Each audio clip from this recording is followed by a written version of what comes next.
प्रियांका, मी just Ohm's law बद्दल विचार करत होतो.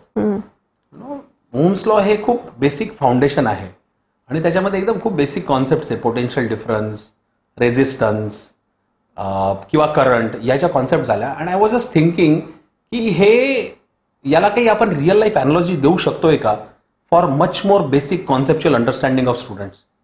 खूप सोपं आहे. बघू तुझा हात असा असा कर. ठीक आहे. आता तुझी जेवढी ताकद आहे तेवढ्या ताकदीने तू मला पुश करशील आणि मी तुला पुश करेल. काय झालं? माझ्याकडनं तुझ्याकडे पुश झाला. असं का झालं? कारण तुझी ताकद किंवा तुझी क्षमता माझ्या ताकदी किंवा क्षमतेपेक्षा वेगळी आहे. मी असं बोलू शकते तुझं पोटेन्शियल माझ्या पोटेन्शियलपेक्षा वेगळं आहे, किंवा मी असं बोलणार शारीरिक पोटेन्शियल थोडक्यात इथे. सो आपल्या दोघांमध्ये काहीतरी पोटेन्शियल डिफरन्स होता आणि त्यामुळे हात ह्या डायरेक्शनमध्ये आला, म्हणजे हाय पोटेन्शियल कडून तो लो पोटेन्शियलकडे आला. दुसरं एक एक्झाम्पल कन्सिडर कर. सपोज घरामध्ये 2 पाण्याच्या टाक्या आहे. एक टाकी वरती टेरेसवर आहे, एक टाकी खाली आहे. या 2 टाक्या एका पाईपनी कनेक्टेड आहे. आता या केसमध्ये पाणी कुठून कुठे फ्लो होणार आहे? वरच्या टाकीमधून खालच्या टाकीमध्ये. का? कारण वरच्या टाकीमध्ये जे पाणी आहे त्याची पोटेन्शियल एनर्जी ही जास्त असणार आहे खालच्या टाकीमध्ये असणाऱ्या पाण्यापेक्षा.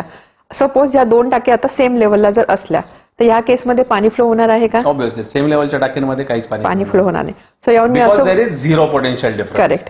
सो यावरून मी असं बोलू शकते पाणी फ्लो होण्यासाठी 2 टाक्यांमध्ये काहीतरी पोटेन्शियल डिफरन्स मला पाहिजे. ठीक आहे. आता यालाच तू रिलेट करणार आहे सर्किट सोबत. कसं रिलेट करणार? आपण ह्या ज्या 2 पाण्याच्या टाक्या कन्सिडर केलेला आहे त्याला तू कन्सिडर करू शकतो सर्किटमध्ये असणारे 2 पॉईंट, आणि हा जो पाण्याचा फ्लो आहे त्याला तू रिलेट करू शकतो करंट सोबत. ज्यावेळेस या 2 पॉईंटमध्ये काहीतरी पोटेन्शियल डिफरन्स असेल त्याच वेळेस करंट फ्लो होणार आहे. जसा टाक्यांमध्ये 2 टाक्यांमध्ये काहीतरी पोटेन्शियल डिफरन्स होता त्यानंतरच पाणी फ्लो झालं. सो हाच आहे ओहम्स लॉ. जेवढा जास्त पोटेन्शियल डिफरन्स तेवढा जास्त करंट. त्याचमुळे फ्लो होणारा current is directly proportional to the potential difference. Second term राहिली आपली रेझिस्टन्स. रेझिस्टन्स म्हणजे काय? ज्याला आपण बोलतो अडथळा. याच एक्झाम्पलमध्ये असं कन्सिडर कर, हा जो पाईप होता या पाईपमध्ये काहीतरी कचरा अडकलेला आहे. त्याचा इफेक्ट काय होणार आहे? खाली जे पाणी येणार आहे त्या पाण्याचा फ्लो कमी होणार आहे.